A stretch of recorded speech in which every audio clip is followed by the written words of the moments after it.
はい、こんにちは。MD ジャックです。はいです。耳の妖精ミミです。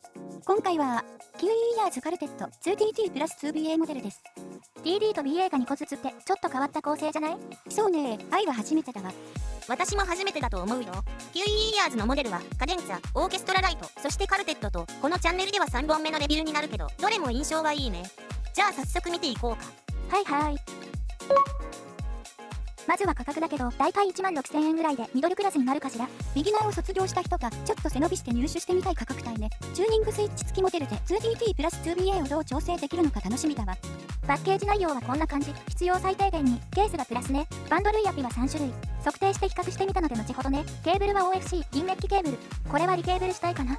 外観系は医療グレードのレジンを使用。とても綺麗な仕上げになっていて、塗装の模様は一点物ですね。カテンツァより一回り大きいです。重さは片側実測 4.2g。ドライバー構成やスイッチ付きということを考えると軽いかな。イヤーフィンの突起があるので苦手な人は要注意ですね。ステム系が太めなので装着できるイヤピが限られるのと、こういう形状なので少し小さめの系のイヤピをキツキツに装着しないとすぐ抜けちゃいます。もちろんバンドルイヤピなら大丈夫です。音の出口がこういう形状で中は見えないけど、サウンドチューブでガイドされてセパレートされた音が出てきてるんじゃないかな。ちょっと大きいかなとは思うけど、軽いし見た目ほど厚みもないので装着感は思ったよりいいよ。ドライバーはチタンダイヤフラム使用のダイナミックタイプが2機。アイソバリック方式の記載があったけど、10mm のドライバーでこの配置になっているのかは実際見ていないから何とも言えないけど、音を聞いてみると効果はあるように思えた。そしてカスタム BA が2機。チューニングスイッチの波形変化は各帯域で結構あるので後ほど確認しましょう。さて、サウンドチェックですが、今回は別モデルと比較しますか？いや、チューニングスイッチのサウンドバリエーションにしよう。スイッチオフと両方のスイッチが入った状態が一番変化幅が大きいので、この2つを聞いてみようか。はい、了解です。ケーブルは付属の OFC 銀メッキケーブル、イヤピはバンドレのホワイトを使用して音収録しました。スイッチ切り替えで生じるレベル差はそのまま反映し、スイッチオフを基準に音調整しています。では、サウンドチェックです。音量、上がります。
はい、サウンドチェックでした。チューニングスイッチ、効果ありますね。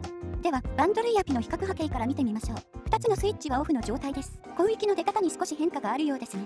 そうだね。もしバンドルイヤピを使うなら参考にしてもらえればね。基本的には装着感優先で選んでいいとは思うけど、カルテットの印象は低域がちょっと強めに感じたから広域が出るものが欲しかったんで、これかこれを選ぶかな。この後の測定では中間的な出方のホワイトのイヤピを使ってみたよ。はい、了解です。次はスイッチ切り替えによる波形変化です。じゃあまず左上のデフォルト波形から。低域存在感は結構感じる。波形上では 75Hz あたりがピークとなっていて、沈み込むような低域とはちょっと違う感じ。中域あまり減衰せず再現性は高い。中広域2キロ過ぎから5キロあたりまでがちょっと物足りない。低域とのバランスを考慮するともう少し出てほしい。広域5キロ過ぎからは結構しっかり出ていて、ハイハットやシンバル系はしっかり聞こえてくるが線は細い感じ。次は右上のピンクの波形01パターンです。中域から中広域をブーストした感じです。デフォルト設定に対し 500Hz から 4.5 キロあたりまでをブーストしています。I は4つのパターンの中ではこのカーブが一番聞きやすかったです。低域に対してのバランスがうまく取れていて、デフォルト設定での物足りなさがカバーされてると思う。次は左下の設定10ね。低域から中域がブーストされてる感じね。レベル自体 1.3 デシベルほど上がるのよね。レベルを合わせると中広域は設定00より出なくなるので、バランスは低域寄りでちょっとぼやけた感じに聞こえたわ。最後は右下の設定11。低域から中広域をブーストした感じ。レベルが 1.5 デシベルほど上がってたね。レベルを合わせると中広域が01のカーブっぽくなっている。10のカーブよりはバランス取れた感じ。愛ちゃんも言ってたけど、私も01の設定で聞きたいかな。低域ブーストなら11のパターンがいいな。各パターンのレベル差がマックス 1.5 デシベルぐらいなので、ボリューム調整はしなくても聞けるね。バラバラだとちょっと分かりづらいので、4つのパターンを重ねたのがこれ。左がレベル変化はそのまま、右がレベル変化を合わせたもの。2DD プラス 2BA の調整がよくできているようで、低域は2つのパターン、中域から広域は結構細かく変化しているのがわかるでしょ。そうね。でも中広域はピンクの01より出てるパターンはないから、やっぱり低域が目立つパターンが多いよね。アイソバリック方式の効果なんだろうね。カルテットは低域を結構意識したモデルという風に感じたよ。手持ちの QE イヤーズの2モデルとも比較したので、参考までにちょっと見てね。ピンクがカデンツァ、グリーンがオーケストラライト、カルテットはブルーで4つのスイッチパターンで重ねてるよ。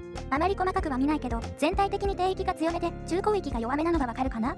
やっぱり右上の01パターンが無難な感じに見えるわ。最後はリケーブルね。入院中に届いてたナイス HCK のグレイクラウドってケーブルで聞いてみた。01のスイッチパターンの時の空間表現とか分離が結構良くて、不満は特に感じてなかったんだけど、このケーブルだと低域が強調されたパターンでも結構ハマって、すごくパワフルかつ広域も負けない感じになったんで、11のスイッチパターンがぐっと株を上げてきたね。メロディーをしっかり聞きたければやっぱり01のスイッチパターンがおすすめだけど、低域好きな人には11のパターンもいいと思ったよ。この2つはやっぱりあまり気に入りませんか？そうだね。私は中広域が欲しい人なんでね。でも好みの問題だと思うよ。むしろこの4つのパターンって結構違いがはっきりしているから扱いやすいんじゃないかなって思った。カルテットは替えのモデルだと思う？イヤピとケーブルを変えずに聞くのはちょっともったいない感じがしたけど、リケーブル前提ならおすすめ度はぐっと上がるね。16,000円ぐらいするから QE イヤーズってどうなのって思ってる人は 5,000 円前後のカデンツァを試してみてもいいと思う。でも聞き比べるとカルテットの空間表現臨場感が結構すごいので、価格差はあるけどやっぱりカルテットをおすすめしたくなっちゃうね。そうなんですね。愛はもうちょっと聞き込んでから決めようかな。そうだね。じっくり聞いてみて。ということで QE イヤーズの 2DD プラス 2BA モデルカルテットのレビューでした。ではまた次の動画で。ご視聴ありがとうございました。MD ジャックチャンネルはイヤホンレビューを音と波形た言葉で表現します。チャンネル登録お願いします。